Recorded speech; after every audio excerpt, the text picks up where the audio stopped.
How are you all on this lovely Valentine's Day? I hope the day so far has been good. You got some chocolate, or if you're not a chocolate person, you got something sweet to light up your day. I have almost a full house with such lovely people. While I go through the comments, please, all of you lovely people, introduce yourself and your writing relationship with romance, starting with Nia. Hello, I am Nia the Vixen of Fiction here on YouTube. I'm also on Instagram, TikTok, Twitch, and Twitter occasionally. I write historical fiction, sci-fi, fantasy, and supernatural. I'm a genre hopper and a genre mixer. I also write romance, and in all of the things that I write, I always have a romantic subplot in all of my stories because I enjoy it. So that is that's my writing relationship with a romance, is that whenever I have a story, I feel like whether it's a friendship, family dynamics, found family, or a romance, I feel like those dynamics just kind of complete the story and make the story more whole. And romance is one of my favorite ones to do. So that is why. Yeah. Hello, friends. I'm Desiree M. Ortega. You can find me over on YouTube under Coffee Reading Writing, where I post weekly videos. On Wednesdays, I stream Mondays at 8 p.m. Eastern, right by the moon live streams. And I'm on social media under Desiree M. Ortega. When it comes to my relationship with romance, it has been something that since I was young, I've always been fascinated with the dynamic of people and romance. And when it came to reading and writing, it just was always on the forefront. I needed my romance, whether I was reading a dystopian or adventure or sci-fi. I loved it, but I had to have my romance one way or another. And so it just so happened that as I became a writer, that was mainly the genre that I really enjoyed writing, and just that whole interesting dynamic between two characters coming together. So that's me. Come down to me or going over to Barrett? Yeah, which way you want us to go, boss lady? Shannon, you take it away. Okay. Hello, everyone. I'm Shannon, writing under the pen name of Esther Huston, author of the Clash of Goddesses series. And on my channel is under Esther Huston. You can find content about writing and self-publishing, although I'm mostly doing sprints these days. And that's kind of changing up how I am approaching my writing. And I don't know if I'll continue doing a whole bunch of sprints or not, but right now it's working for me.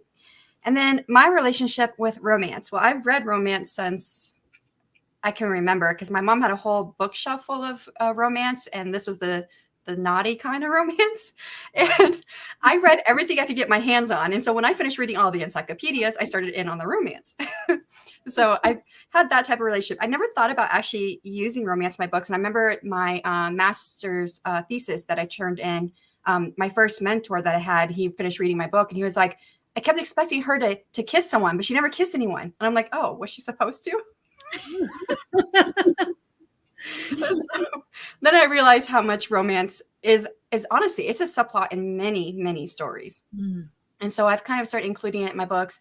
And my series that I published kind of got dark. And I thought I need something lighter. And fantasy romance has blown up. Kind of talked about this the other day on my channel, but it's gone up by 300% in the last 2 years in sales.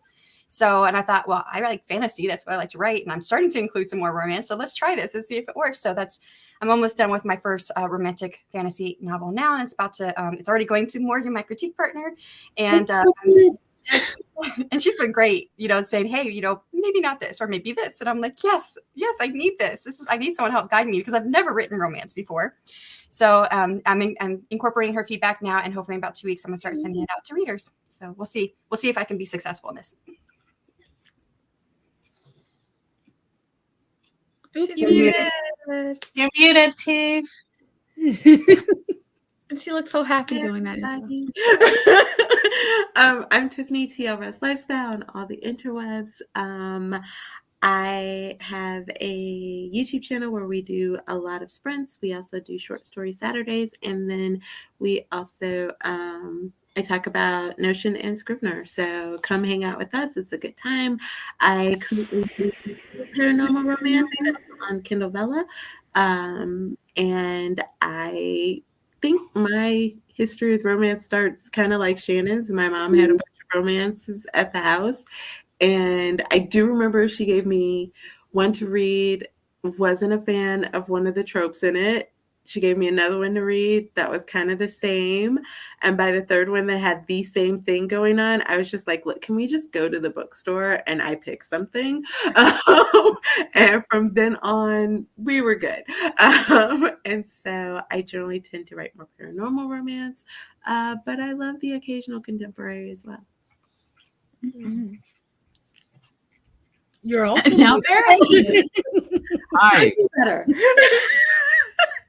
my name is Barrett Laurie. I am host of CGL. We have a writing contest going on right now. We'll have a show this Sunday, and if you come, you can hear all about the contest and how that works. But please put your hat in the ring. We're giving away hundreds of dollars in prizes, so come over and hang out for that. I am 1/3 of the writer's room when we're not talking romance, but I hope this kind of becomes a thing because it's kind of fun. And I'm 1/6 now. Is that the right? Yeah. 1/6 of Author Tubers. We're doing fractions of Author Tubers React, which is tons of fun. So join us over there on Nia's channel for that once a month. And I'll pop up on these folks' streams from time to time. And I'm kind of moving over into vlogging the stories of what's going on with me. Let's talk romance. So I was not a big romance person until I've been on this hiatus the last few months. And I've become a major fan of a pen name called Kiera Andrews. She does all male for male romance. And I have just gone totally down that rabbit hole. And 22 books later, I now have become my own little romance pro. And I'm kind of thinking I may do a pen name and write some of these stories myself. So that's kind of what ended me up here is I'm like, these are kind of fun to read. They're really light, like in between my nonfiction thing I'm doing right now. And I'm like, this is fun. Why was I not reading this before? So I've gotten bit by the romance bug. And as for romance in general, I forgot today was Valentine's Day. So I'm definitely not the one normally that you would peg as Mr. Romance, but my husband would tell you I'm not Mr. Romance. So happy Valentine's Day, gals. Hello, everyone. My name is Morgan Lee. I am an indie author of 2 books currently, Seed Among the Thorns and Seed Among the Rocks. Book 3 will be coming out later this year sometime. Over on my YouTube channel, I mainly stream every other Monday at 8 a.m. Central Time and post the occasional video. What else? My relationship to romance, I did not read a lot of romance growing up, but the first story I ever wrote was a romance story. And I include a lot of romance subplots in my work. And then currently I have 3 contemporary romances outlined and ready for me to write. So I've been getting a little bit more into the writing and the reading of romance. So yes. Awesome. And you guys are in my channel, Esther Duhar. I am a Puerto Rican writer aspiring to be a hybrid author. I'm also the author of Marina the Vampire, which is a serialized story, paranormal romance, very slow burn, enemies to lovers. My relationship with romance, most of my reading of romance is like a subplot because I used to read a lot of like urban fantasy, sci-fi, and pretty much all of them, their subplot was romance. As I grew up, I started to read more contemporary romance, and that's when I started to find out kind of like what the tropes I really, really like, that I would just gobble down the same trope, different characters, different settings. And I always like romance, and I find that I do write them a lot in my stories, whether the main genre is fantasy or not. There's like I just cannot not add romance. It's almost unavoidable. So let me check. And yes, Barrett, please, the LGBTQ plus IA needs more romance stories with cute couples, consent, and all that. Like that, Yeah. definitely. Yeah. Mm-hmm. Let's see who. Richard has a good question at Yeah, I was One wondering the minute. same thing actually. So, oh hi Eva. So I wanted to like talk a little bit. So a lot of it could be a male writer, but since romance is such a female, not a female genre, it's just a lot of writers are female. So sometimes for marketing reasons, they use a female sounding name.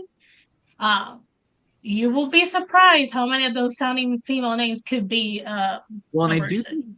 do think a lot of women read M for M romance too, because I got on a Reddit group just to like find some other stories by different authors. We're Got good. served up in Amazon, and there's a huge swath of women that read them. Yes. So that surprised me. I was like, what an interesting development. I don't know that thought in a not weird way. Richard, sorry.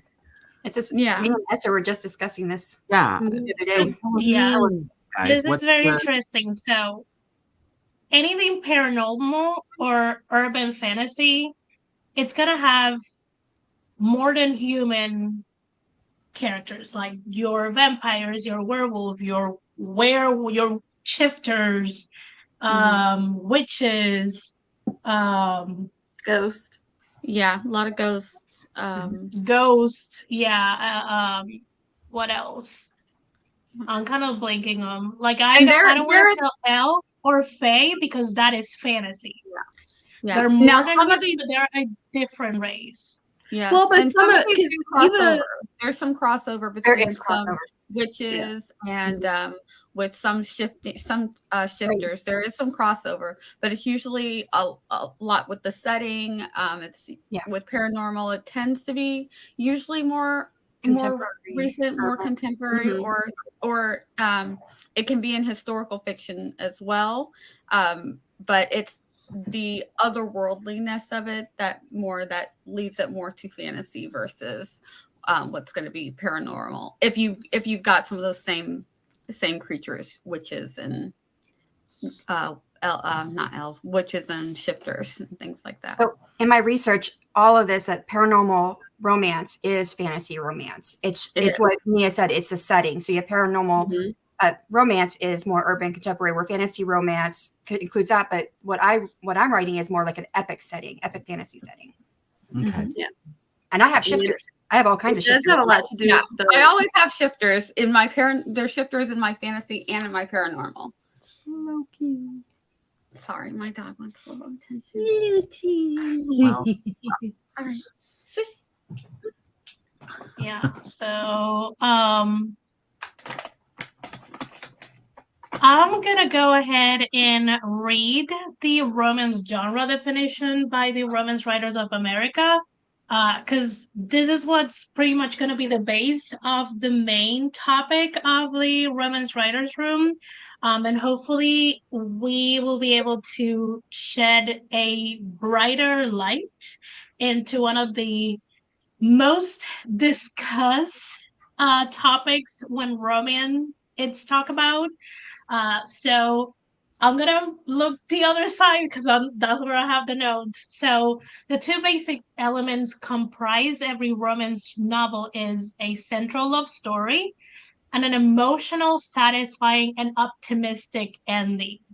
So a central love story is that the main plot centers around the individuals falling in love and struggling to make the relationship work. A writer can include as many subplots as they want, as long as it serves the love story, which is the main focus of it. Now, the emotional, satisfying, and optimistic ending in a romance, the lovers who risk and struggle for each other in their relationship are rewarded with emotional justice and unconditional love. So I wanted to read this because we now can talk about the importance of happily ever afters or happily for nows, because this is the this is the discussion that I've seen cyclical every 2 weeks or every month in every social media. And this is what people who either don't read romance or read very little romance wants to fight against it. And this is the core of the genre. If this doesn't assist, then it's not a romance. So anyone who wants to like talk about like the importance of any of this aspect. It's very important. And I feel like a lot of times the ones who want to buck the system are the ones who want to write something different. They think that they're like being creative or inventive if at the end of the romance that one of them dies or they run off with somebody else, or they get married or they're at the wedding and the wedding falls apart and they go their separate ways. That's not inventive. That's a different kind of story. That's a different genre. You haven't created the wheel. You haven't done something innovative. You're like, but I want to rip I want to rip the reader's heart out and drink their tears. I'm like, you're just writing a romantic drama or some other genre, whether it's women's lit or whatever it is. You're writing that with a romantic subplot. You're not writing romance at that point. Right. Romance, if you're writing romance, hit those beats and give them the happily ever after or a happily for now. That's that satisfying ending in the definition that Esther was talking about. Otherwise, you're just going to upset readers. Yes. Because readers go into romance with a certain expectation. They want those endorphins. They want that joy, that happiness, that they want to go through the struggle and be rewarded at the end with the couple coming together and having overcome whatever the other subplot things are that you put in your story. And I can go on and on, but I know that other people are going to say similar things to the more of the things that I have to say. So I'll let some other people speak on it. I would say also you can do dramatic stories that have tragic backgrounds to your characters and all these different things. But the idea is that at the end of the day, it still centers around the couple that is falling in love and they have a happily ever after, a happy for now by the end of the story. But you can definitely rip your readers' hearts and make them cry during a romance where there's still, because a lot of times then it becomes that the counterpart comes to help heal the main character from their tragedy, and they fall in love and they go through their hardships, but then at the end they are happily ever after.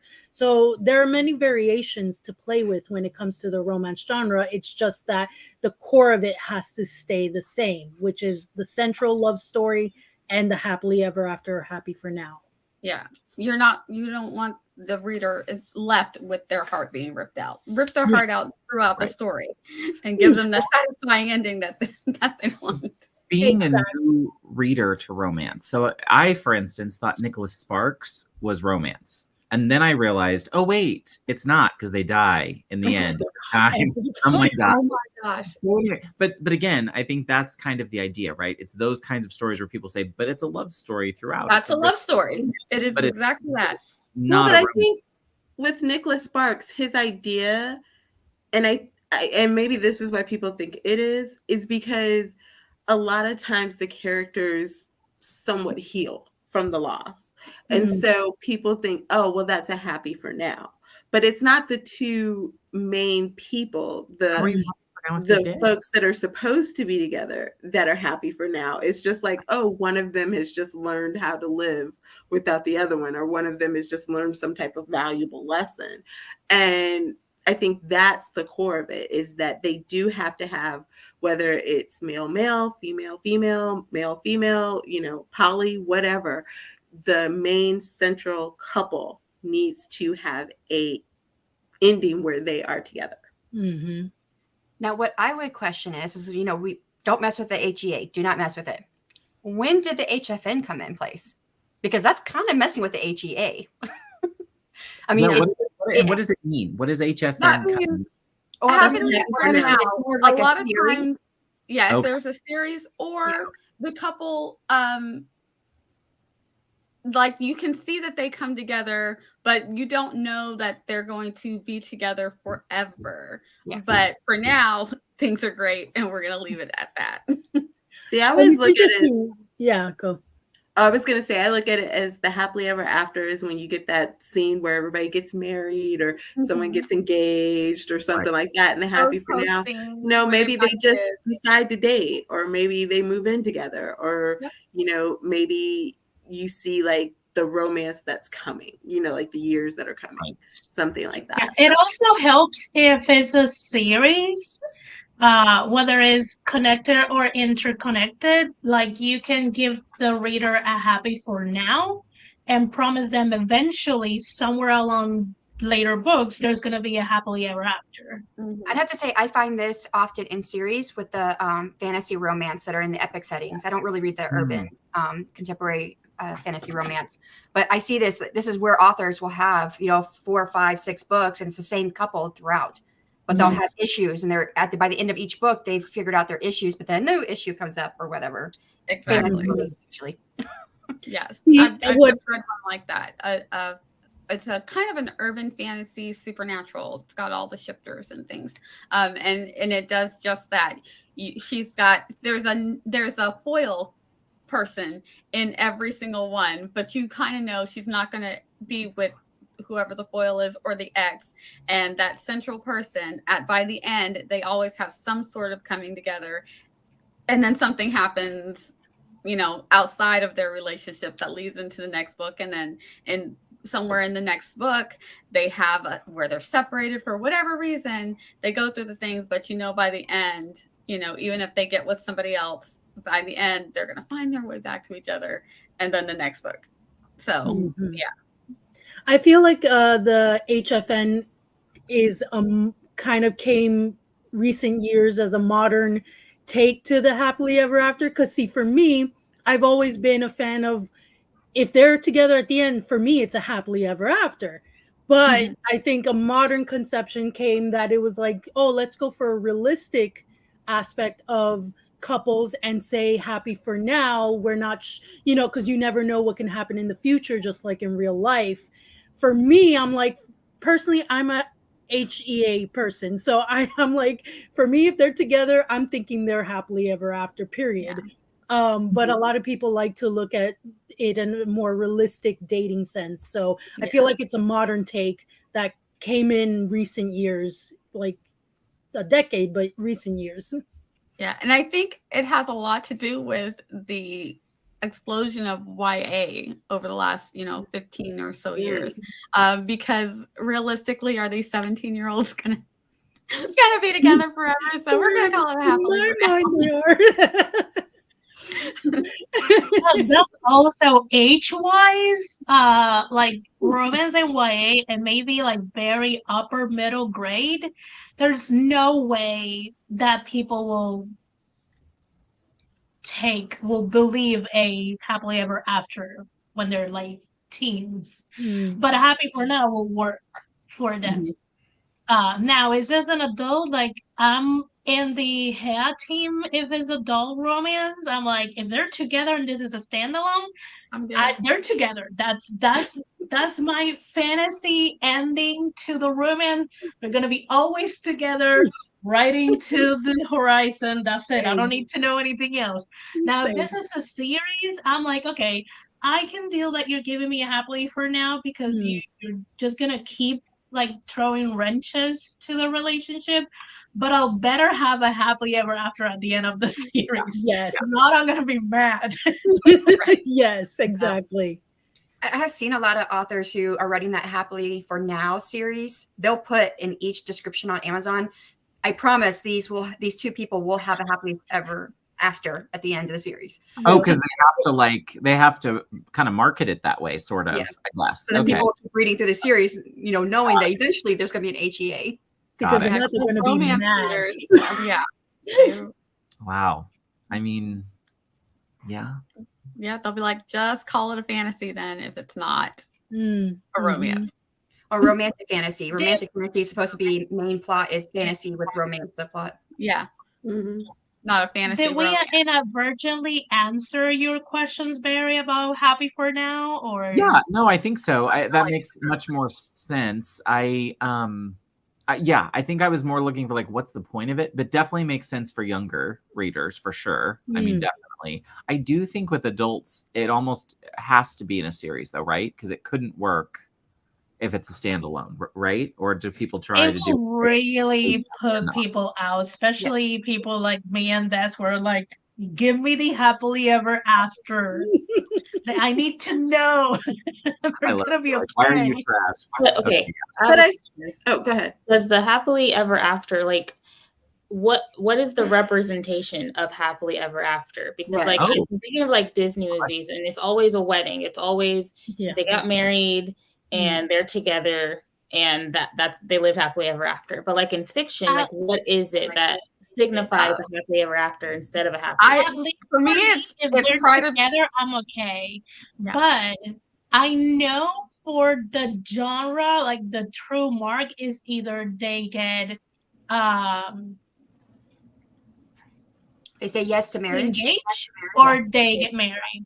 And that's what I've seen a lot. And I personally just want them to be together. I want to be sure that they are together. However, the author decides how that looks. That's the author's prerogative. I just want them to be together. But sometimes people who need them to be engaged or married. Yeah, some people do need that engaged or married. Some people are like, if they come together and there's that final kiss and they're like, you know, or that declaration. A lot of times it's a declaration speech. They've gone through all of the stuff and they're like, it's you had me at hello or whatever it is. You know what I mean? That declaration that you're like, yes, they're going to be together. Well, and I think that leads into another expectation that if you end the book where there is no marriage, there's no proposal, that you're going to have an epilogue or a bonus scene where they're getting married or whatever.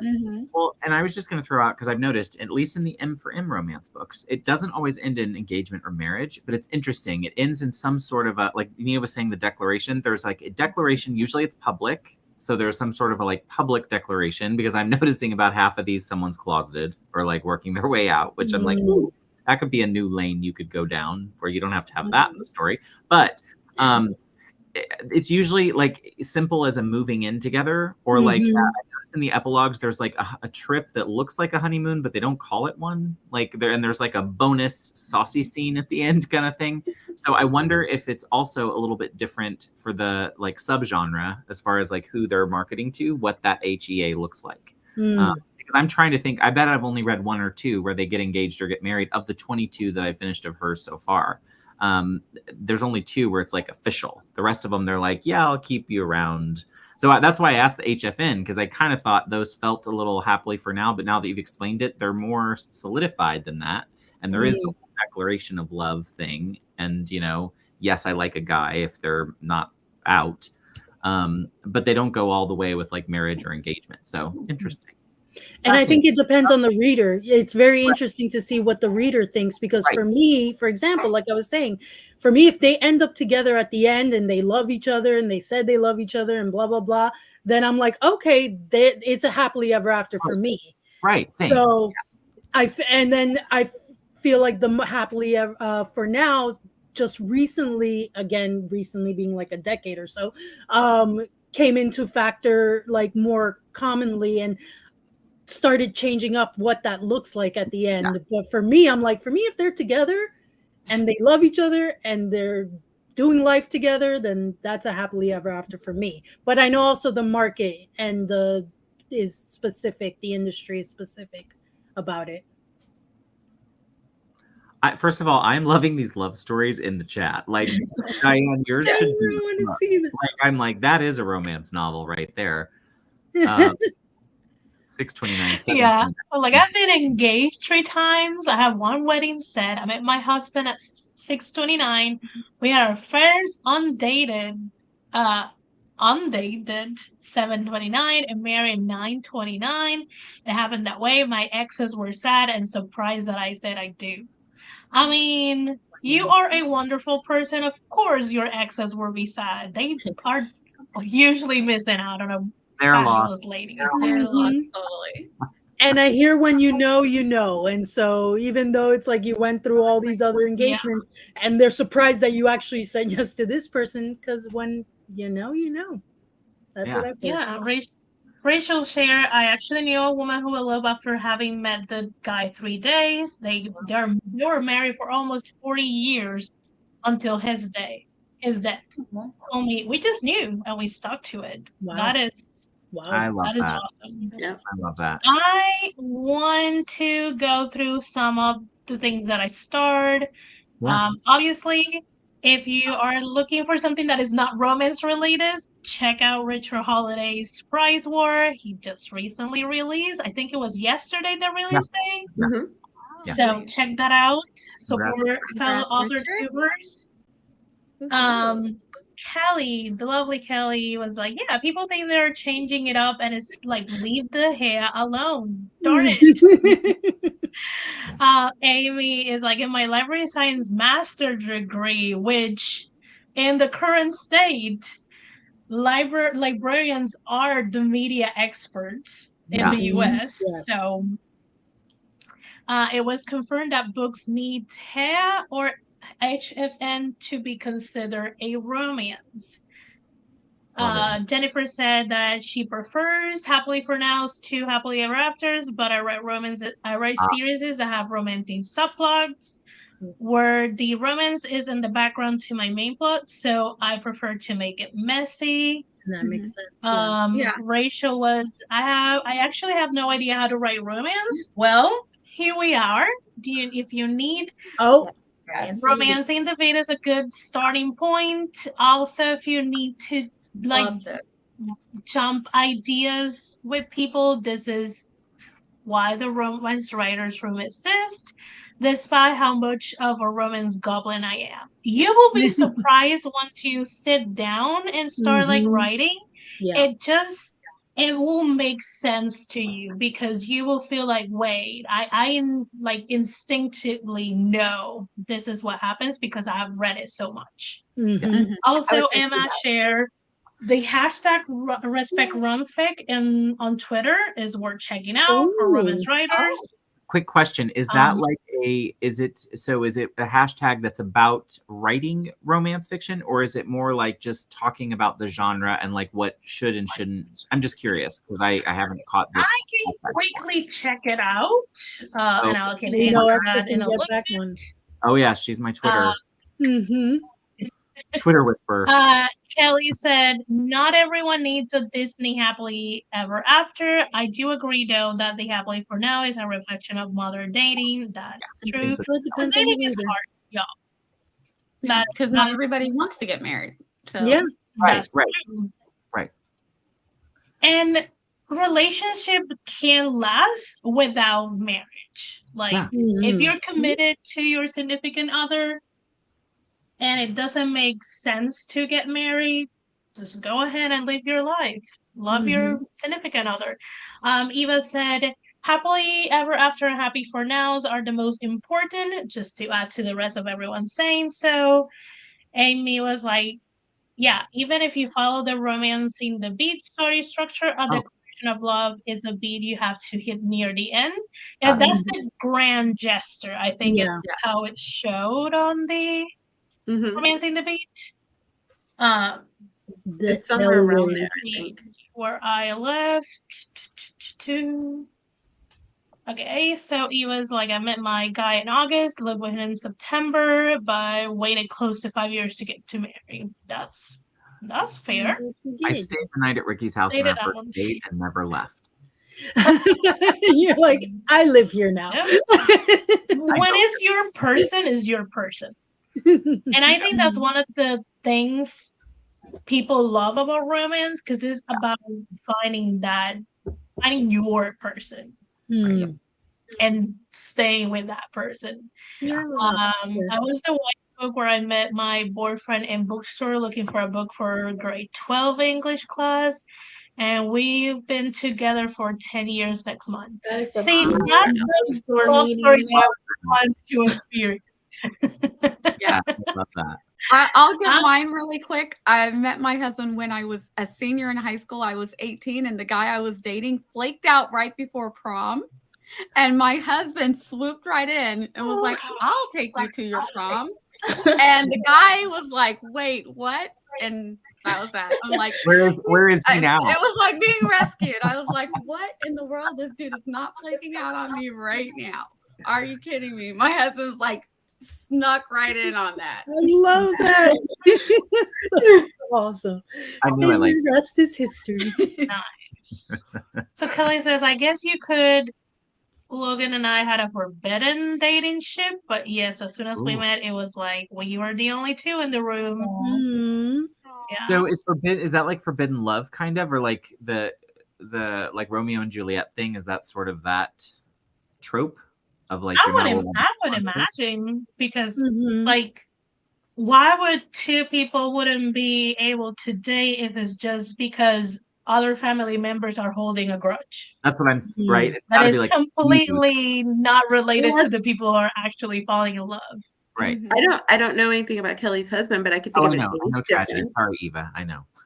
Age difference might be a forbidden conversation. Okay. Yeah, age. Yeah. Yeah.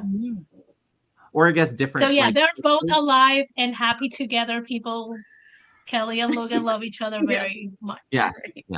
They're wonderful. I added this to my watch later list to watch. That's okay. Love you. I hope you feel better, Jennifer. Some love for Jennifer. Would we say, therefore, that romance readers are innately conservative? They know what they want, and they will not really be up for changing that winning formula.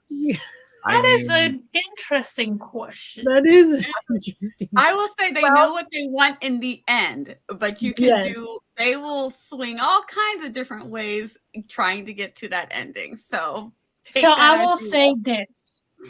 A fantasy reader wants to experience a world different to their world they are living. A historical reader wants to read about the past, and they sometimes have specific eras that they want, because not all historical readers want to read Regency stories. Same with sci-fi. Everyone that reads sci-fi, they want something out of space, different species, different planets, things like that, and like very different technology and all that. Romance readers want the comfort of people being together, love conquering it all. That's the comfort for romance readers. Love conquering it all, everything. Yeah. So they're not I don't think they're conservative. They just know what's attract them to that specific genre. So I would say, like, against that conservative part is like the why choose subgenre. Oh. Yeah. Yeah, because there's plenty of romances that are anything but conservative. Oh, I know. I was gonna say, like, Richard, I'm gonna send you some titles, and like, there's like this is the thing that it's complicated to like narrow conversations down for romance, because romance is such a huge genre with so many subgenres. Yes. And it is all in a spectrum. Like, the only thing that unifies the genre is that love conquers it all. Yeah. Even if it's between like black people. Yeah. Everything else is almost a free for all. That's the beauty of it, that it can go any which way, and then at the end you get that satisfying ending. Well, and my next little question for everyone up here, just to get your feedback, and from chat as well. So as the guy on the panel who is trying to read up a little bit on the discussion on the Twitters about romance, I kept running into an interesting hypothesis or theory about why romance is sort of looked down upon. And there was a discussion about the relationship to misogyny, just in general, just at like the look of it as like, well, that's women's literature, kind of an attitude. And I'm curious if everyone up here feels that's true, or if there's some other reason, because there is an interesting, at least on Twitter, when you're watching writers talking about romance, there is a different way people talk about it. And there are some who act like, well, it's capitalism and I don't want to work towards making a bunch of money. And so I want to write my stories. And then there are the people who are like, where I think the misogyny stuff plays in. So I'm just curious, what do you all think about that part of romance and the view of romance? There's definitely a stigma when it comes to romance. So it's not imagined. It's often called women's porn, which it's not, because the true romance is about the relationship and the growth of the relationship. Exactly. And I'm going to blame the guy on the cover with the long blonde hair hanging out. Because I think for so long, you know, you had that idea of the bodice ripper type of romance, but that was the only idea you had of romance, was that it was, you know, a lot of like older men, younger women, or, you know, it was a lot of men and women and like Shannon said, like porn situations or whatever. And so there was like this idea that, oh, if you're getting into romance, we know what you're writing. And nobody ever really stopped and thought, oh, but there's so many other aspects to it. I think people are who don't read it or who are just making generalizations think that it's just one thing.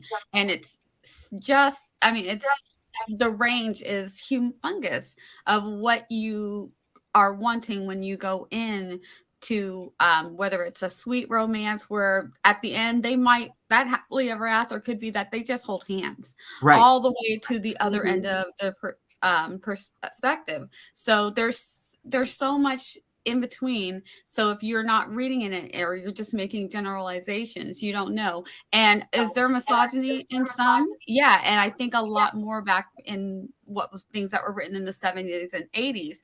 And as people start seeing the problems of that, you know, they're writing more relationships that are more balanced. They don't necessarily have to have the power dynamics. And they're doing more things, which makes it more interesting. But there are people who still want that because, in a way, romance is still fantasy, if that makes sense. It's not really real, even though it could be closer to real. You're going in with everybody's going to get a happily ever after. Come on, you know what I mean? There's some fantasy to this. Sure. So, you know, if a woman is like works hard all the time and she just wants to get swept away and have a Fabio come pick her up and, you know, take her to the castle, let her read that. It's fine. I can't think of somebody whose hair regimen takes 2 hours. Like that is, I don't have that time. Fabio and his D cups can stay on the covers. A lot going on there. Let me go through a few comments, kind of like, and keep the conversation going.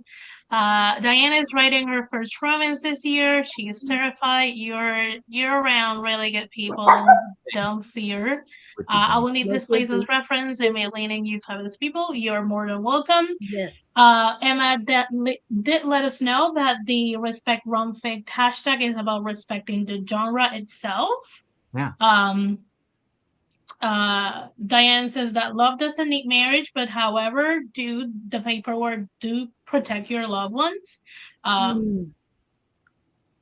There is a Romancing the Beat template for Scrivener on Gwen Hayes' websites for any Scrivener users. I found it helpful for outlining my contemporary romance. That's I mean, I don't use that template because I do have the book. But yes, I do use Romancing the Beat for my romances. And yes, we will have that conversation about you and Logan backstage sometime.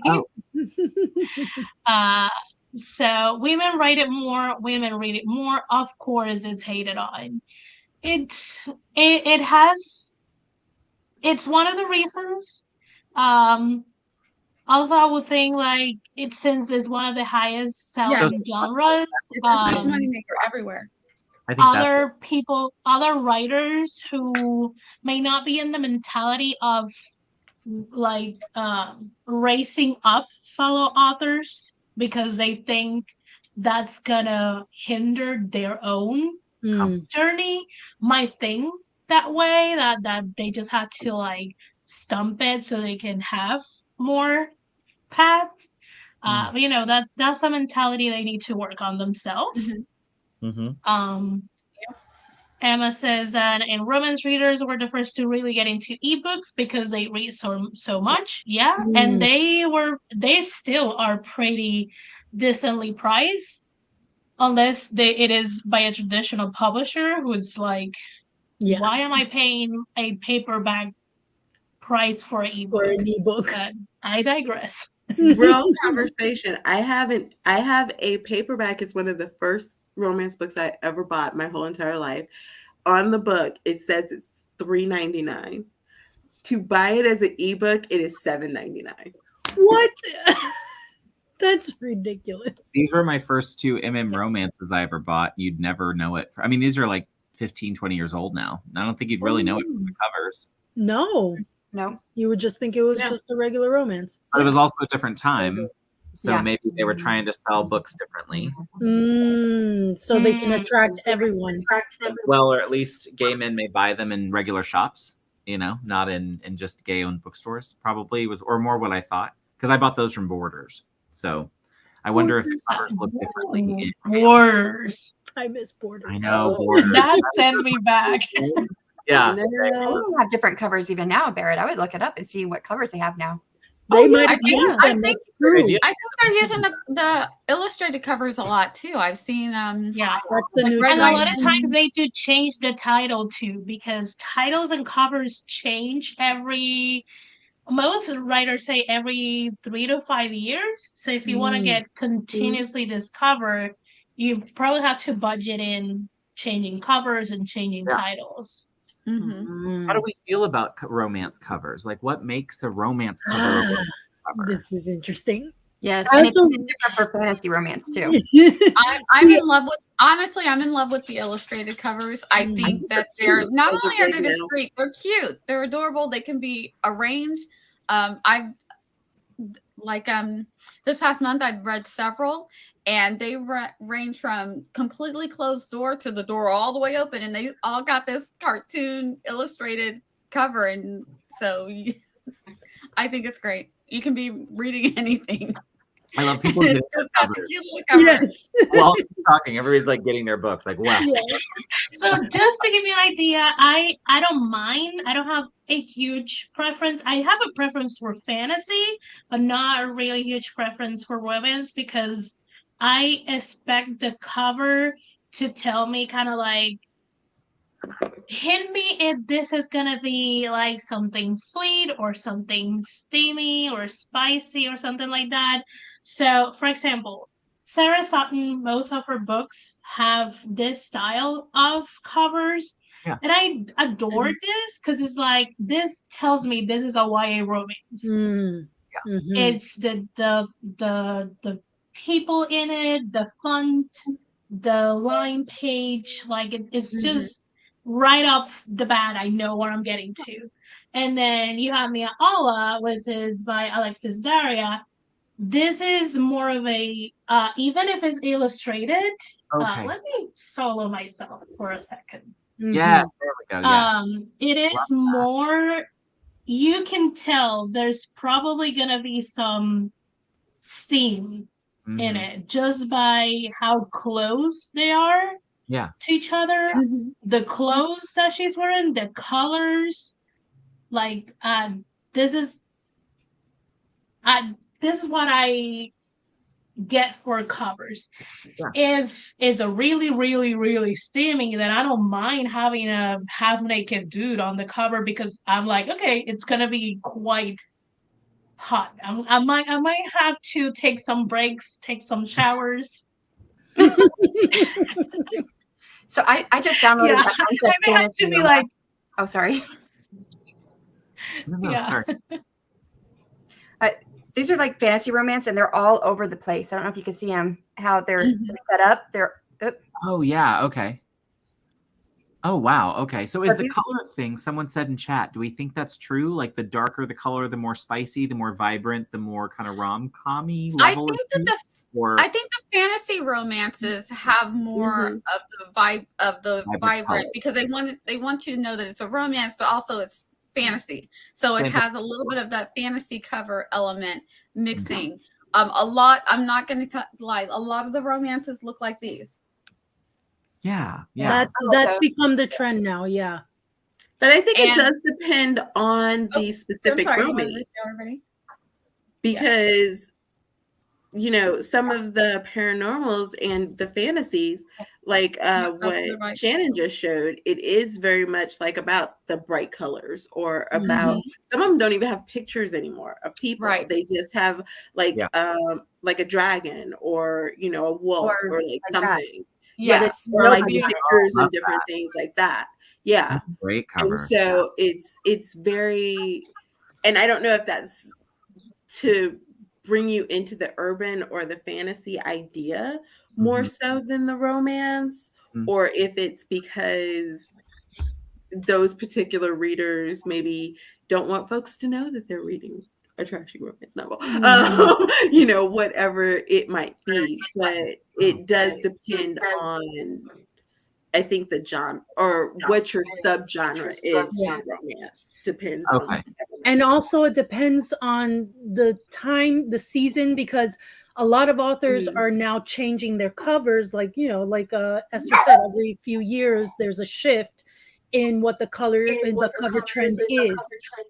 So if there's the trend where it's about male bodies being the focus of a romance, there was that season. But then now people are shifting and doing discrete covers, or they're changing it to a little more. For example, I don't know how well you guys will be able to see this because it's on a ebook, but they have people on it, but it's not the typical like and this is a romantic suspense novel. So it really kind of depends the era of what's happening within the market and how you're going to see. As a romance writer, I want a pretty cover, but I'm a little kind of like irked at the possibility that I'm not going to be able to get a pretty cover because that's not what's going to be in the market. It's most, you know, and I write, my current novel is romantic suspense. So I think right now that we can play with a half pretty cover like this one was with people on it or not. But it depends on the season because it changes with what the market is pushing. And to that idea of market, I also think it depends on age. Like if you're writing YA, versus if you're writing adult or new adult. Yeah, I think that plays a lot heavier too into it as well. Absolutely. And genre, because for example, romantic suspense is still having people on the cover, but more contemporary romances, even the ones that are steamy, are leaning into the more illustrated covers and more like the pastels, bright adult, steamy-esque, like somewhat steamy adult. Joanne. And they've got and then there's a yeah, lot of and contemporary Joanne is like contemporary. sweet, like so sweet and nice and cozy, but it's still a illustrated one. So yeah, covers are these. Yeah, I'll be honest, I like Morgan's covers mostly because I feel like it's in the middle. Like it's almost illustrated, but it's not quite, but it's not really people. You can tell so you it's can put yourself fantasy. into it. Like, like I feel like it covers all the bases. Which is good because it kind of that's what you want in a way. You want to know what you're getting into. Yeah, when I pick it up and I know, okay, this is a fantasy, and it looks like it might be a fantasy romance because you got the two of them there. So I feel like it's showing me what I'm getting. You know? Yeah. And what I'm seeing with like a lot of the discrete covers is like they try to find something that it kind of like serves as a symbol of the story.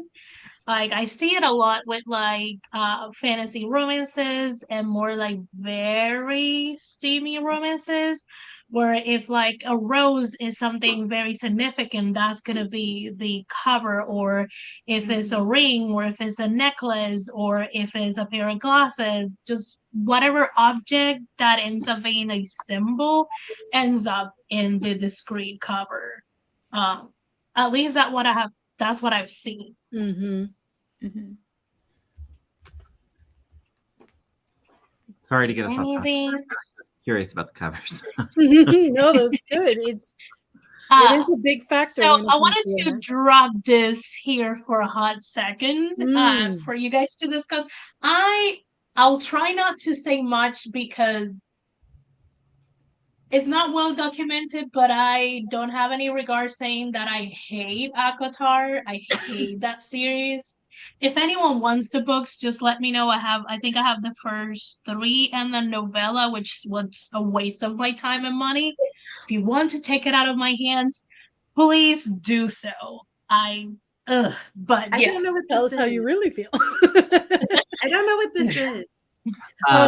Sort of So this is Yeah. What is it? to what happened near me. Sarah Janet's. Sarah Oh, J. Maas. Yeah. oh, okay. I know what that is. I didn't know it had initials. Like really, take them out of my hands.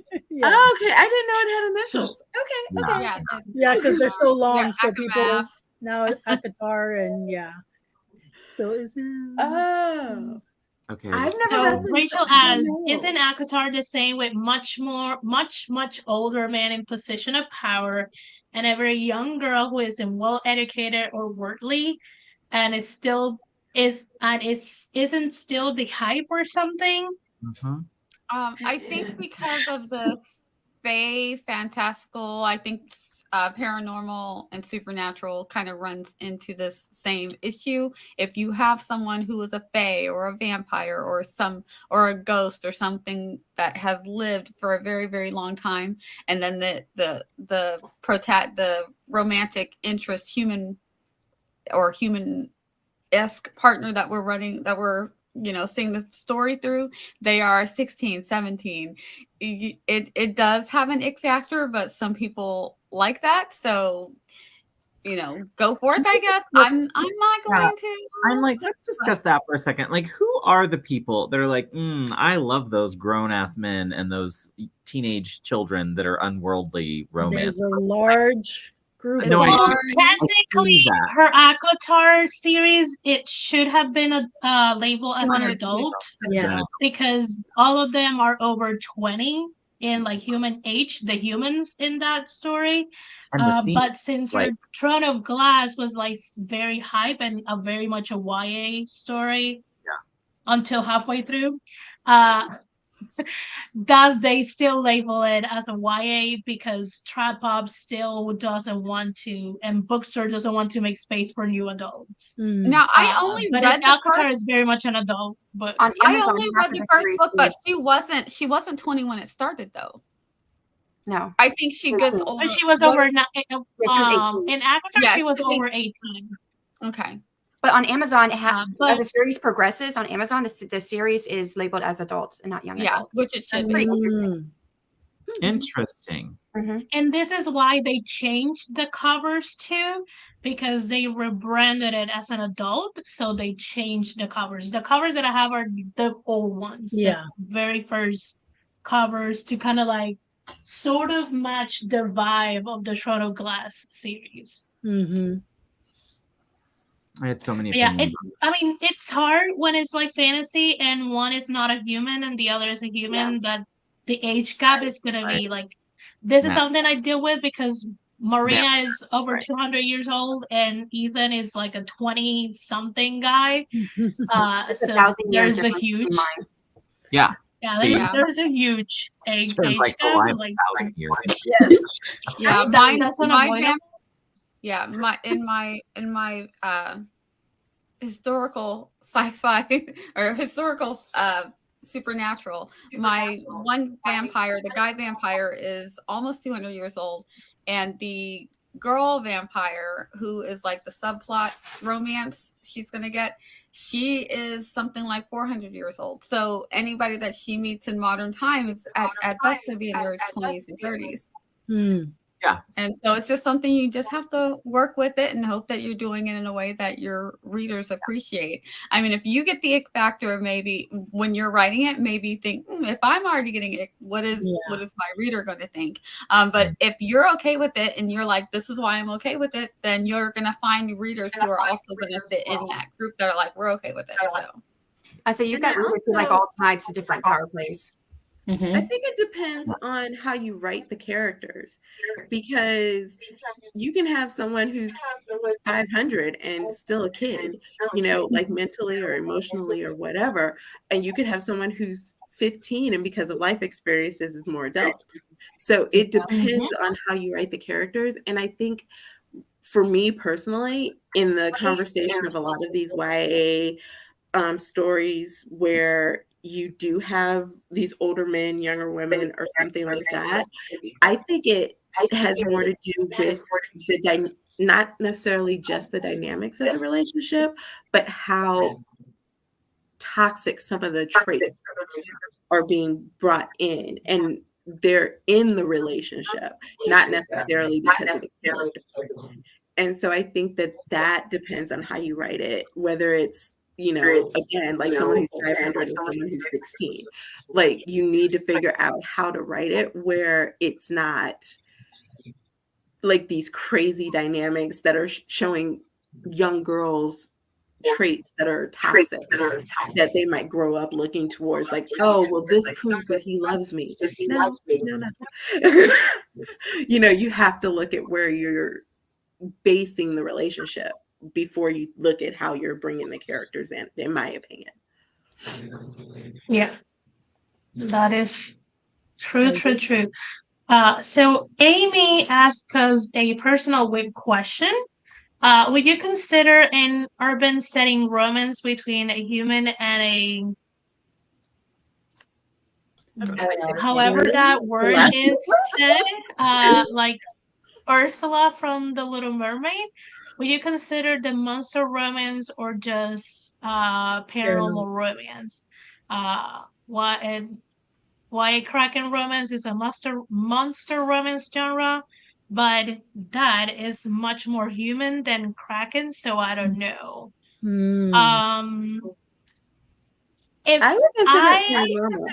I would go by what the rest of the setting of the story is. Like, well, because the urban, that's the part that makes me think paranormal. Yeah, that's why I'm thinking paranormal as well. Like, if it's you know, this thing's coming up out of the water in New York City or off the beach of California, you might be in the paranormal. But if we're setting it in a whole fantastical world or something like that, then I would think that way. And also, I will say monster romance is under the umbrella of paranormal romance, so you wouldn't be you wouldn't be misplacing your book on the paranormal romance tag, regardless of how monstrous the creature is. Yes. Mermaid romances are a lot of the times like urban or sometimes just straight up fantasy, depending on the setting. So definitely what Nia and Des say about the setting, what's kind of like the other components of the story. And when it comes to monster romance, honestly, it's more categorized as monster erotica. So that's really where monster romance falls under, like she said, the paranormal romance, because the only time there's been a real distinction with monster romances is when it's been under erotica.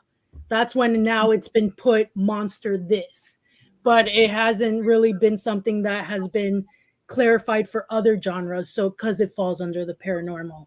So there's that. Yeah, and if you're writing a monster in a fantasy world, then it's just going to be fantasy. Exactly. All under the fantasy, because you've already written the whole fantastical world. That's very otherworldly. So just I would just keep it there if that's so.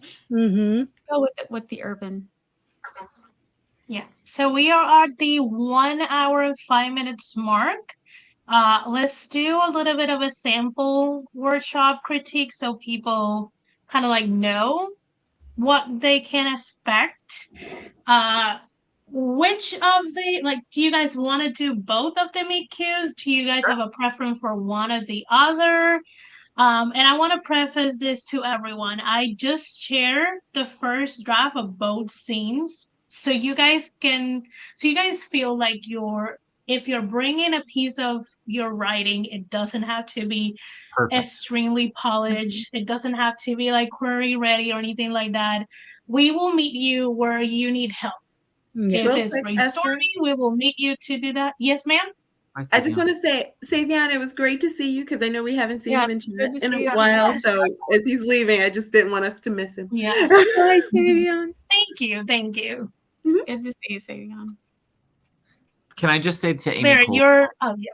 Oh, I was just going to say that Amy Cole said at 2:03 your time, Esther, to clarify, teens can check out whatever they want. Yes to that.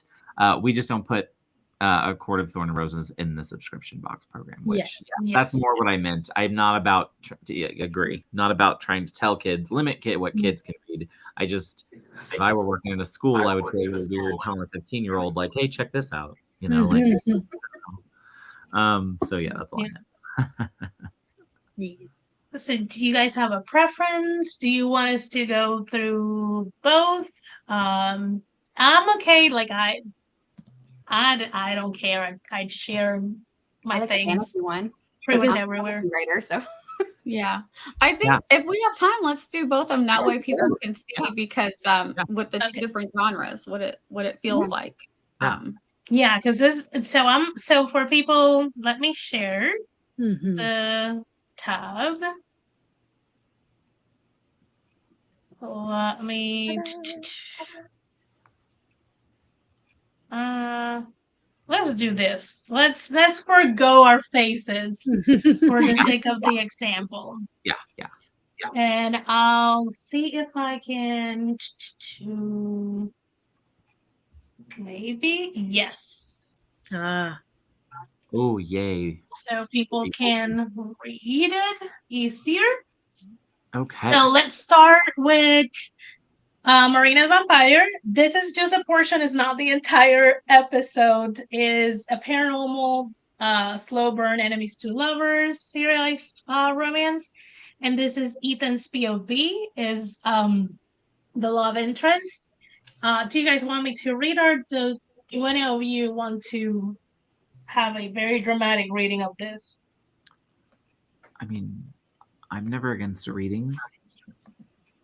Do it. Then take it away, Barrett. From the male's point of view, this one, right? Yeah. So and then can I just ask real quick for pretend I'm totally new to Earth. So a meet cute, which is what we're looking for here, is yes. Right. It's so the like first time. It's the first time the characters are meeting each other. And so it lets you know what the dynamic is. If they're going to be kind of enemy to lover, is it going to be insta love, friendship? Like it kind of sets up the dynamic, and yeah, it's our first interaction with our couple together, and we're meet cute. Perfect. Okay. Here we go. I'm a few streets. Wait, 1 second. I'm froze. Oh. I'm froze. What happened? Wait, what happened? Your mouse is moving. Frozen. Oh crap! Oh, there we go. Moving. Your mouse. Your mouse is moving, Esther. Actually, the Google Doc is frozen. Oh, okay. Gotcha. Because I'm in it too. Let's do this. How about I share the screen? Do you know what I mean? Yeah. And let me share mine, and then that way we won't overload because I'm in the Google Doc scrolling too, which is probably part of the problem. Okay, are we ready?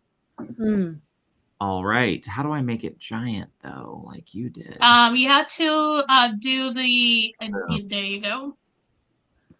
And can I? Yes, I can. Yes, I can. Okay. I'm a few streets away from the place the funeral is going to be held in, a small old church in the heart of Cave Springs, when I bump into a solid body. The lack of any smell tips me off what I've exactly bumped into. Look who destiny brought me. The melodic voice of the vampire I've been hiding from for years fills the quiet street we're on. Marina, I say. In the flesh, she twirls in front of me and I scoff. Dead flesh, indeed. It is impossible to look like I'm dead with all the warm blood I gorge myself for a few days. Your parents being the most delicious ones. I bite the inside of my cheek without drawing blood. I know what you're trying to do. And what is that, little Henry? Rile me up. You are trying to get a reaction from me. You're holding yourself back by biting the inside of your cheek is a reaction? I stare at her and grind my teeth together. I knew she could hear it, but I didn't care. I care not to get the attention of the humans walking by the other side of the street.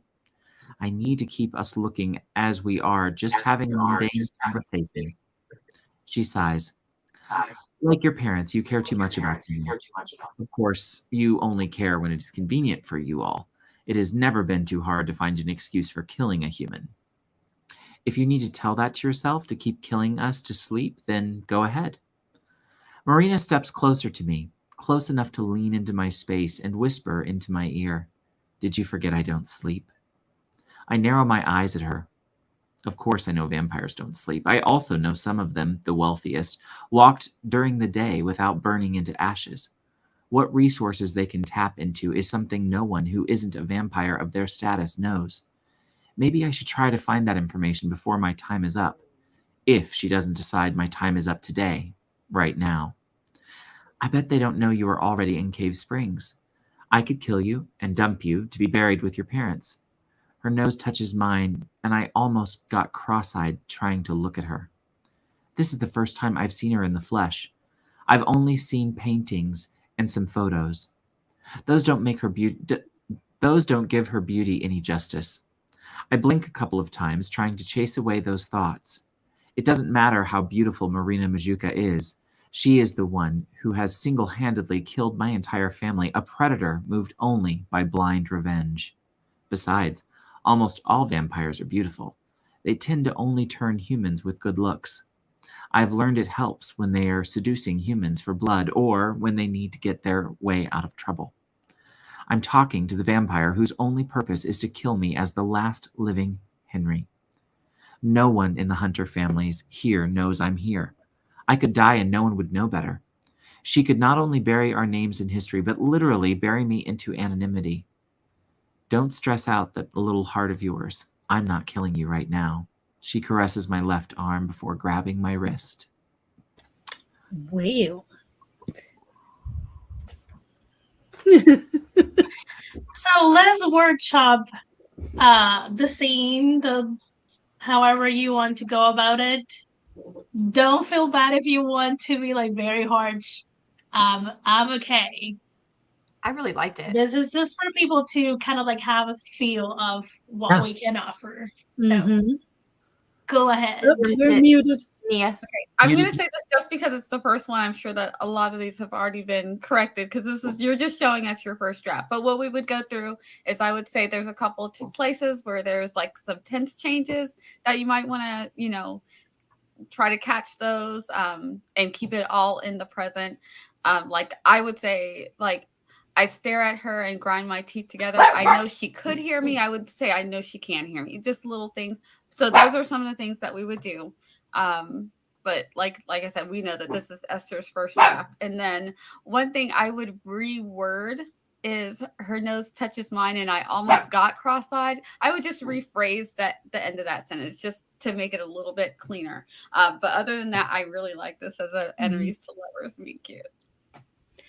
I would say there's sometimes a little confusion on who's saying what. So maybe just a couple more dialogue tags to specify who is speaking when there's a lot of just dialogue back to back. But yeah, no, that's I love just that tug and pull, the tension that was happening, and a little bit of like it's a seductive tension as well. So that was fun. So I like that she is set up right away as his enemy, and I'm wondering how the heck you're going to pull off him ever loving her when she killed his whole family. So I'm curious. That's an author's That's a job. journey for sure. The only thing I would say is just maybe the funeral. Like she keeps saying, I could bury you where your parents are. Are we at her parents' funeral? Because that would give a little bit more characteristics, because he does say we're around the corner from the funeral. So if we know that it's his parents' funeral, then that gives a little bit more credence to her. I'll bury you right where they are. So my only first of all, great job, loved it. You should have that guy read your audiobook. But anyway, what I was going to say, and I could be out on left field, but somebody else who reads more romance jump in and stop me. My only feedback would have been, I actually could have or would have loved to have seen him struggle with, he's supposed to hate her. But that's the moment where I would love to see a little more like, but I'm not hating her as much as I thought I would. Or I'm more attracted to her than I thought I would have been. That was the only thing I would have tossed in that scene for me that would have been like, oh, because I'm with Shannon. I'm sitting there like, if you killed my whole family, like you're going to have to come with some special cookies and lots of chocolate bars. And like, we gotta work our way back. We've got years. Right. So I maybe I'm wrong about that. Somebody else jump in and let me know if that's too far or too soon in the story to throw that out there. But that's the only note I would have given. Would have just been add a little more. I will say with this is serialized, and because I've read some of it already, it's like it's hard because I'm like, oh, I already know some things, and we've talked backstage, so I feel like I already know some things. But yeah, I totally get your point. Yeah. But yeah, if you that would be. I mean, there is, just to address a little bit of that, there is a trope that I never said it is a trope, because I wanted to be like, people are like, oh, so this is the other trope. This is why the romance can happen. Okay. I think that's gonna show up in this week's episode. I don't remember. Yo, I'm like over 60,000 words deep in this story, so it's hard to remember a lot. What I would say to what Barrett said, I kind of agree, maybe something else more, but I do feel that there was two things that was dropped into this selection that made me think, okay, here's maybe where it can be turned. One, he did find her more beautiful than her picture, obviously, so he's going to be physically attracted to her. The other one is that there's kind of like a hint of why she's done this, why she killed his family. So that's where I see where it can be leaned into, and if he comes to understand that purpose behind what she's done and accepts it, then I can see something happening from there. And I would say, if you were going to add in like the attraction thing, what Shannon was just saying about him seeing her and thinking she's more beautiful than the painting, maybe you could do something where, he kind of talks about how he had kind of studied the painting a little bit, maybe in pressure or in theory to hunt her, but in actuality, because there was something about her eyes or her smile that always drew him, type of conversation, because that would give that kind of angst of it all. Yeah, well, it adds to her mystery, and right? that definitely draws on that paranormal, some of the paranormal tropes of that there's just something. Like, does her power to beguile even work through a painting? Right? Like, is she so powerful that her ability to beguile someone can even be done through a photograph or a picture? Because that's Because he can have a moment of like, those eyes, I've memorized the curve of every fleck of brown or this and that and kind of deal. Yeah. I love a paranormal romance. Like, I'm so into it. Have anything to add, Morgan? I think no. I'm sorry. Yeah. No, it's good. Yeah. Yeah. You guys want to go to the holiday romance? Because that one no one has read. Yay. Well, yeah. So that's gonna be like first in I mean, yeah, just we can read it. I think I'll eventually change it, but it's for the exercise of it. So yes. Do you want to read it again, Barrett, or does Tiffany wants to read it? Whoever wants to read it. Tiffany? I can read it. I would have to pull it up on my phone because I don't have. Oh, here, I can do it. I've got it up. If you want Oh, to okay. just, Okay. I got you. I'll save you. I would read it, but I have a pug that wants You my precious puppers. Yes. Here, I've got it ready. We'll share. Lucky wants to be in. Yes. Lucky is his own in romance. like all about the romance. Okay, are we ready? Yes. Holiday romance time. I'm rounding the bar, 2 bottles of water in hand. I'm passing behind the podium where I've seen the hostess greet every patron when a group of 4 men in suits enter. All of them were handsome, and I couldn't stop myself from doing a double take on one of the tall men, red hair, cute freckles all over his face, and the brightest green eyes I've ever seen. The few green eyes I've seen weren't as saturated as his. It's like he sucked an entire forest worth of green. A table for 4, I hear them say. I see they're looking at me, and it dawns on me that they must think I'm the hostess since they found me pretty much behind the podium. Oh, I'm sorry, I don't work here, I tell them. The guy at the front's face sours at my words.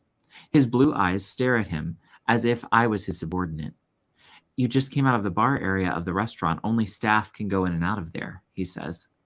I blink twice, processing his tone and trying to pick out the best words to explain why someone who doesn't work here could be behind the bar. I don't know if they are visitors, so I don't want my aunt to get bad reviews because of me, and I also don't know if they're regulars. I don't want to lose patrons. I look around hoping to catch the eye of any of the employees here. Then I look at my dress. Either they have not seen my dress or don't care because I don't look like I work here. I move to the side of the podium, and they about walk but stop when they see me leaning on it. Once again, I look at what I'm wearing, and they stare, and then stare at them. I remember my aunt telling me how everyone knows everyone in small towns like this. If there was a new employee here, if they are locals, surely they would know. Now, if they're just people staying at the hotel and decided or were recommended to eat here, maybe I could understand the misunderstanding. The tall, red-headed guy starts tapping his foot. I arch my eyebrow and switch the 2 bottles of water from one hand to the other. They glare at me, and I think nothing can be as ridiculous as this. Look, I don't work here. I'm a family member of the owner, I tell them.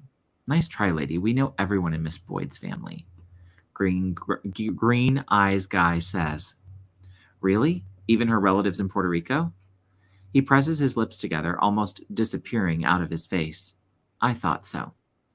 You don't have to be rude, a guy with black hair and a crooked nose says from the back of the group. If this is how you talk to people who are here to sit you down and serve you food, yeah, you do deserve some rude awakening, and maybe some observational skills. I wonder how Miss Boyd would feel knowing a supposed family member of hers is being rude to her customers. I glare at him. I'm ready to give him a piece of what I think my own aunt would think of me putting rude people in their place when a hand wraps around my arm. Leo is standing beside me, behind both of us. It seems like they had heard what he said because neither of them looked pleased. Come, prima.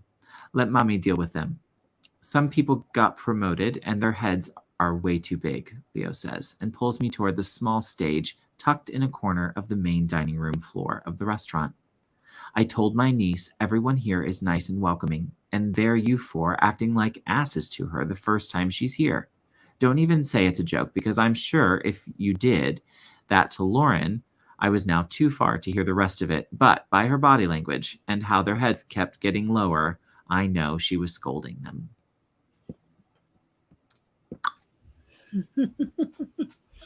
Wait. I also share like a very messy one scene. So again, you guys don't have to feel pressure to share something like spotless to get help. Yeah, because the point is, what is the romance? How is Right. that the dynamics of that working or not working? That's what you want. Developmental, not copy. Right? Exactly. Yeah. Besides, I'll get the embarrassed first and the cringe first, and Well, you guys will be fine. I'll get the water first. Yes. Whoa, meet cute. What do we talk to me, So ladies? I wanted more between her and Mr. Green-eyed red-haired dude. I want a little more interaction between them, even if it's a little tug and pull. I'm missing some. He almost felt like he was a part of the jerk squad, and I'm like, no, we want him to stand out a little differently. Be different. Yeah, something I about wasn't him. sure who the meet cute was with. Yeah, that was kind of my thoughts. Is I want more between the actual them. Yeah. Yeah. Because I'm assuming that's who the guy, the main guy's supposed to be, is the redheaded. Okay. Yeah, the one that stole all the green from the force. Yes. Yeah. I love that. I would also say that the same thing that Shannon said with the other one, or was it Barrett? No, it was Barrett. Barrett said it about the attraction. One of y'all said it about the attraction, because as Des said, he kind of seems like the jerk squad, and I don't see the attraction there with it of how they're kind of like, does she find him attractive, or does he just have green eyes and she doesn't understand why? Type of situation. Like, what is it that's drawing her to this person other than him just being rude? I would also like to see it from him too. Something that he does differently. Exactly. Ooh, yeah. And there's an opportunity to show that he has to push back on his friends, right? Really simply with one line where he tells them to back off. And then it's not even, because then we're not overly telling the reader like, oh, he's different. It's like we're doing it in a different way. You know what I mean? So even if he puts back on them, like, let him be the one to do it, I think. And maybe even let one of them be the one that's rude back to her and let him be the one to check them on it. Right. Yeah. Because that would also be a good opportunity, or if it were me telling someone off, that would be a good way to do it. Right. Is to like not be the person I'm snapping at. Yeah. But I think he might be trying to set up like that, sort of like an enemies to lover. So he could be like, tell the other guys, back off. I got this. And then he's the one that's rude to her. Oh, that's cool. That's a different. Okay. To play up that dynamic. Yes. Snaps. Love that note. Yeah. Yeah, I like it. Just any other notes? Oh, I would also piggyback on something Des said from the first one, with the more who's talking tags. Because sometimes I wasn't sure who was talking. Yeah. Also, to what Aphrodite asked, is it important to tell the physical description about people? So I personally rely on descriptions when the character doesn't know the names. She's a totally newcomer, and I think on that scene she's like her second or third or fourth day in that place. So there's no way she will know names of people yet. So that's why, and I think Angela let her know that that's a way to different people when you don't have names. Yeah, and I like having that distinction between them. Like I pictured them immediately. Yeah. The other thing I like is that it lends to getting into the character's voice, because like where he says, "Nice try, lady. We have everyone in Mrs. Boyd's family." Green-eyed guy says, it's kind of like, this is how, kind of to me feels like this is how the narrator is speaking. That it gives me a little bit of how they would say it. Yeah. But you could play up a little, maybe, and you don't have to, because I know you say you like having the description, but if she notices more about him than the other guys, that also makes him more important to the reader. Right. That's true. Yeah.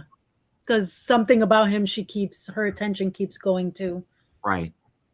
Whether she wants it to or not. It's just one of those. Yeah. Yeah, it was that something that pulls, like feels like a pull. Yeah. Definitely. If you fight against it. He could be just very expressive. Like maybe as the other guys are saying stuff, she keeps noticing out the corner of her eye that he's like rolling his eyes, or he's like scoffing, or, like, dropping his head and saying something. Like he could be just the expressive one and that keeps drawing her attention without him necessarily having to say something. Awesome. He can call one of their names and just be like, like shaking his head, like, stop. Yeah. Oh yeah. Don't worry. After that, I didn't think it. If you thought it was bad, it's just I think every writer decides on what to focus to different people when they don't know their names. I just wanted to like clarify that's where I land as a writer. Yeah. Mhm. First of all, thank you for being brave and putting yourself out there. Yes. That's the hard part. I think that's the only good thing about starting in fan fiction. You write it and you put it on the internet, and total strangers say whatever they want to say, and you either don't read the comments or cried about it or just learn from it. Exactly. Oh yeah. This is a good suggestion. She can mention his voice being especially attractive to her. I always like the smell as well. I was about to say, Shannon, I'm with you on that. The first thing I notice about someone is smell. Like if someone walks in and they smell good, I'm like, ooh, boy. I'm in a restaurant with cooking smells. If she smells him over all the cooking. Yeah. Oh yeah, good point. Yep. I like a man's voice. That was something Sarah Sutton just put out a video.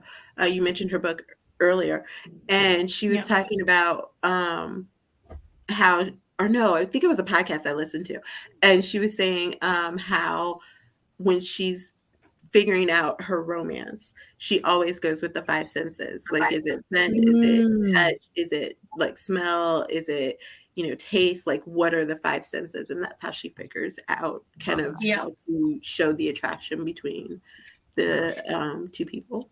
Nice. That's good. I feel like I missed something there. So if you guys ended up being in my seat, you guys can jot down if there's any questions from the panel or the comments. You guys can address it or clarify it. I will always leave the lives up, so if you need to come back and hear the suggestions again, you will be able to do that. Let me. Yeah, I think. Yeah. And I think that character is very visual, so I think that's why most of it is just what she sees. But I can play with sounds because I do have her singing with her cousin. So she is a singer, so sound can be something she picks up too. So yeah, this is kind of like a example of how we can help you. Some of these lovely people will be back whenever they want to. I will try to bring more romance writers and authors. If they're like very specific genres that they are better well versed than I, definitely will do that. Like for example, if we have someone who has like a very heavy fantasy romance book or idea they need to workshop, I will probably most likely reach out to Nia and to Shannon and to Morgan and probably Tiffany too. If someone is writing like a suspense or something like that, definitely Tiffany because she's the queen of kidnapping. And definitely Des. Though I'm just never gonna live the kidnapping down. No, never. No, never. Literally. And I lovingly coerced Desiree to be my permanent co-host for the writers' room, the romance writers' room. And I say lovingly coerce her because I was like, yeah, she is gonna be the permanent co-host. And then I was like, it out there, and I was like, oh, okay. And she's like, okay, I'll officially ask you, I guess. I'm like, wait, romance is about consent. Let me ask you. Let me toot my own horn. I loved it. And then throughout time, I will probably add maybe one or two more permanent co-hosts depending on the dynamic.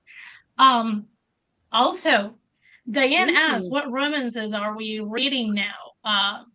Shannon was lovely and answered on the comments. Currently reading Bitty Black Sails by Claire Sager? Sager, maybe? I don't know. Yeah, I don't know. Are you could liking be any of those? Yeah, I like it. It is billed as a fantasy romance, but it's more of a romantic fantasy. And it is an HFN for most of the series. She's one of the ones who puts in the description box that there will be an HEA at the end of the series. Interesting. Okay, Nice. interesting. Nice. Interesting. Okay.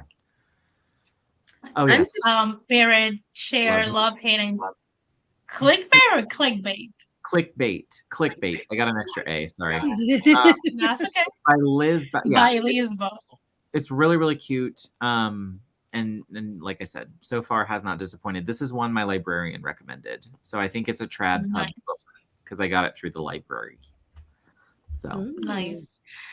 Morgan Lee is reading Shannon's fantasy romance book right now, and everyone should sign up to better read it. Definitely do that. It's fantastic. It's sounding really good. Victoria says she has a new Elise Bryant. Victoria. So that sounds interesting. Is Nia, Des, Tiff reading? Yeah, I just finished I just finished a proposal they can't refuse, and I'm getting ready to start an American roommate experiment. So, yeah, nice, fun. Nice. I was currently reading Things We Never Got Over by Lucy Score. I didn't get that far into it because that's when I started reading my read through for my novel. So I have that going on, but I still want to continue it because I am curious so far about so far the main couple that is going to be a couple, obviously. They're having a little banter in the beginning, which is fun. So let me see how that develops. I was reading the Paradise series, I guess it might be. It's like Trouble in Paradise, Something in Paradise. It's like 3 books by Ellen Hildebrand. But like Des until I started working on a different project. So I have a few. So I'm almost done with Culinary Confessions by UN Limbo that I'm body reading with Shannon for the Black Author Tubers readathon. I'm also still trying to get through the holiday romances that I have for my KU. Some of them probably will have to wait until next Christmas. And I'm definitely, where is it? I think this is one of the other ones that I'm reading. I love that cover. I know that cover. I need me some Hispanic spice. Yes. Let me see if Chad. So Angela Drake said if anyone is writing contemporary romance and would like a review on her blog, feel free to message her in Instagram. I need to get my Tuesday author spotlight post running again. That's awesome. Also, February is my Gothic romance month. I'm gonna have to look and see what you guys are reading. Nice. Ooh, Tessa Dare. Diane is reading The Duchess Deal by Tessa Dare. Nice. Do Christmas in July. July is camp, Nano. So when I'm like very in the writing, I rarely read. Very rarely. So I try to accumulate my writing on the just normal writing month. Or normal. What is that? What does that even mean? Yeah. So how you guys felt for the first Romance Writers Room? Thoughts? Love it. Critiques? Points? I love the topics. Yeah, I love the topics we got into as well as the workshopping. So that was good. Yeah. The original may have to change and get better. Right. That's what we're gonna hop off. We need to raise the bar a little. And I definitely think that typical like topic questions and things can, because there's so much to the romance genre that is misunderstood, and there's misconceptions about it and how wide it is, people don't realize. So definitely bringing up topics to talk about every time to kind of see how the chat addresses it, that would be good too. I like that. Yeah. Yeah. And I like the idea. Definitely. Yeah. Yes, And Nia. when people submit their works, let us know things that you're specifically looking for help with. If you are wanting to make sure that, like we just did the meet cute, that you're feeling it, you're driving with how these characters are meeting. If it's the part where, because there are beats in the romance, if it's the part where they have the misunderstanding, make sure it's a reasonable misunderstanding. If those are whatever it is that you're looking for, go ahead and specify. If you need some help with tense changes, am I doing that too much? Let us know so we can, if we catch them, we'll be like, yeah, I caught a couple. Things like that. I think this is really good. So yeah, don't be afraid. No. Says the one who's always scared to share her work. You guys be brave for me. Submit your stuff. We want to Feel like we just toss it in the fire and let it burn. And then it comes out in pure gold. Yeah. Yeah. Also, if you don't have anything written and you want to write a romance book, but you don't know how to start, maybe you have some ideas, but you don't know how to connect it. Maybe you have characters, but you don't know how to connect them and have them have chemistry. That is something we can help you workshop.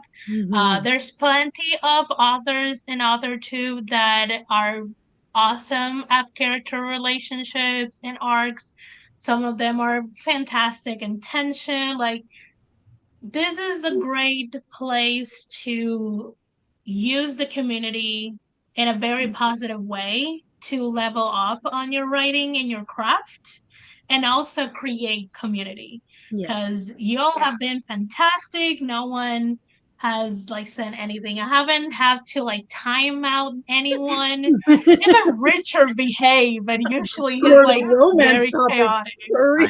Yeah. I think he wants us to take him seriously as a romance writer. Yeah, absolutely. Well, with the price wars, how can you not? Yeah, I mean, we never know if he will ever write a romance book. I think Richard would be interesting writing a romance book. I would definitely read that. On the last he wrote romance. Yep. Wait,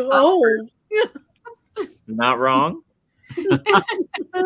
I feel like this is a good place if you're writing your romance and you get stuck somewhere and you were like, I need a way out of this, or how to fix. I think that this is a good place where you get a good group of people to help you work through the issues that you're having. So I'm like, and I would also say that even as people, as we're working through these ideas, we learn so much too.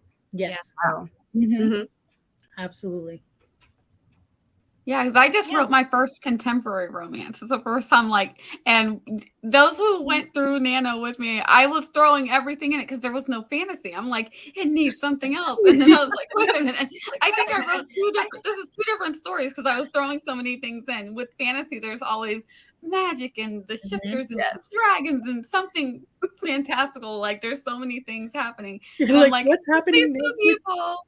Let me find some more drama. I'm like, am I just looking for drama at this point? Two normal people. What do they do? Yeah. Just not a witch. They learn how to practice magic. Yeah. On a Saturday. That is awesome. So let's start doing outros before I get sappy and start saying thank you to every single one of you. So let's start with Morgan and go our way, like Morgan, Barrett, to Shannon, to Des, to me. Okay.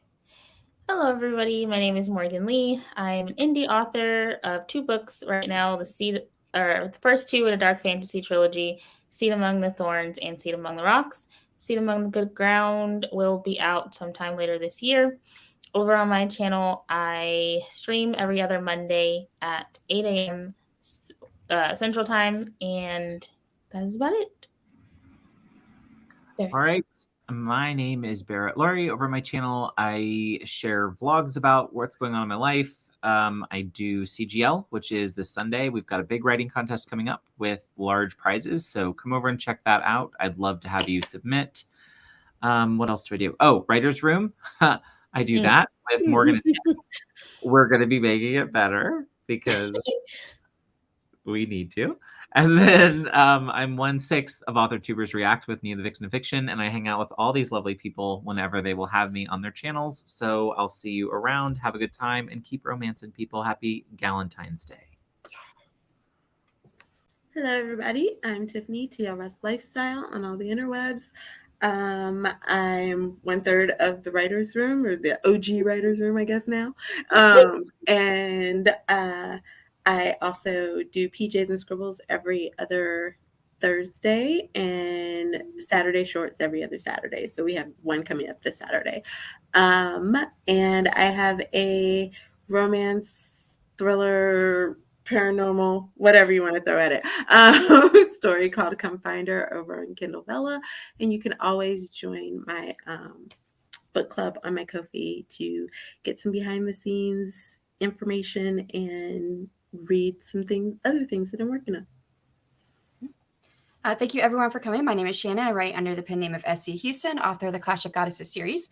On my YouTube channel, I do a ton of sprints. I'm also 1/3 of the Self-Publishing Tips and Tricks podcast with Morgan Lee and Ben Pig from Writing to Write. We actually have an episode coming out tomorrow. It's not up there yet, but it is scheduled for 11:30 a.m. with that's Central Time, sorry. And and that's with Sarah Hualdi, who is a homeschool mom who also writes full-time. And it was a really lovely interview with her. I'm also 1/2 of the AuthorTube Writing Conference, and as of tomorrow, all of our pitches are going blind to, we have 3 judges, not judges, scores. They're going to put them in the order that they like them, and then so we're going to be using that to figure out what we want to have in the conference. So looking forward to seeing what our blind scores are going to rate, because Margaret and I, we've already gone through all of them and kind of thought, well, we like this one, we like this one. We'll see what everyone else thinks. I'm so excited by that. Thank you so much for having me on with you today, Esther. I'm all about the romance room. So anything you want to do, this is where I'm going to be living in fantasy romance for quite a while, for probably the next couple of years. So yeah, anytime you want me on, I'm open. So thank you. Hello, friends. I'm Desiree M. Ortega. You can find me over on YouTube at Coffee Reading Writing. I post weekly videos. I stream Mondays at 8 p.m. Eastern, Right by the Moon live stream. I am co-host of AuthorTubers React with Nia Vixen of Fiction's channel once a month. And I also, what else? That's very much about it. And you can find me under social media under Desiree M. Ortega. And thank you, Esther, for having me. I'm Nia the Vixen of Fiction. I'm on all the interwebs as Vixen of Fiction. I host writing streams on Tuesday nights at 7 p.m. So we'll be back tonight. You'll see some of these lovely people hanging out with us, getting some work done. We do a lot of writing or whatever it is that you got to do during the sprint, and then we chat in between. And this Sunday, we are doing Hidden Figures for Scripting the Book. That's a book club that we do where we read the book and watch the adaptation, and then we chat about it. So if you like adaptations, come hang out with us. We got a lot of stuff coming up. Bullet Train, Crazy Rich Asians, Artemis Fowl, Howl's Moving Castle, and Game of Thrones. And we have a great back catalog of all kinds of things that we've already been watching and reviewing. So come hang out. It's a good time. I'm sure we're all linked below. Thank you, Esther. Yes. I'll come anytime you want. Anytime you want. Let me know. You're welcome. So for links, the description box is full of very juicy links. There's the Google Forms for if you want to get help with anything from the brainstorm to like a actual critique of your writing piece. There's also the Google form if you want to be a co-host guest for Writers Romance Room.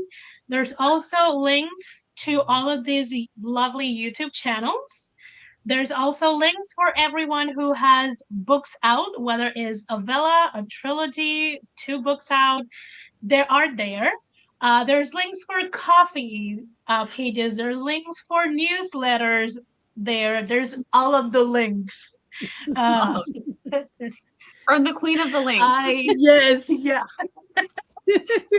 So There's check a- them out. Make and sure you I- go to the and I- description.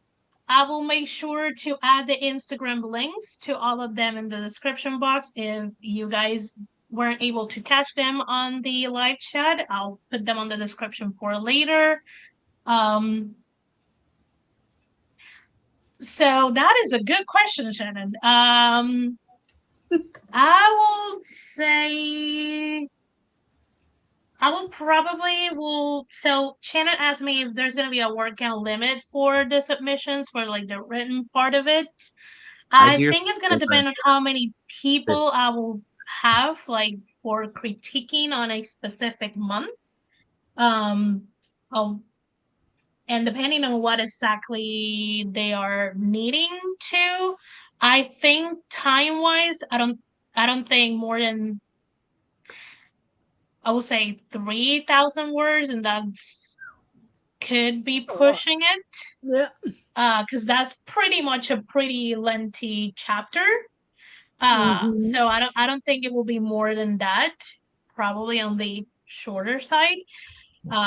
If you guys are looking for actual like someone to read your entire manuscript, then I will have to find a way to help you, but probably not through the right romance writers room. But I'll be more than happy to grab your hand and help you along that way. Or I mean, come back every month. Like yeah, come back every month. Yeah. And toss just some coins in Ko-fi. Toss some coins in her Ko-fi fountain. It's gonna walk you through a whole book. Like yeah. I do actually have diversity reading offerings, but if you want one of these people to better read you, just reach out to them and they will probably give you the rates. Thank you, all of you lovely people, for coming. Thank you, Barrett, Tiffany, and Morgan, for letting me spin off the Writer's Room brand for romance.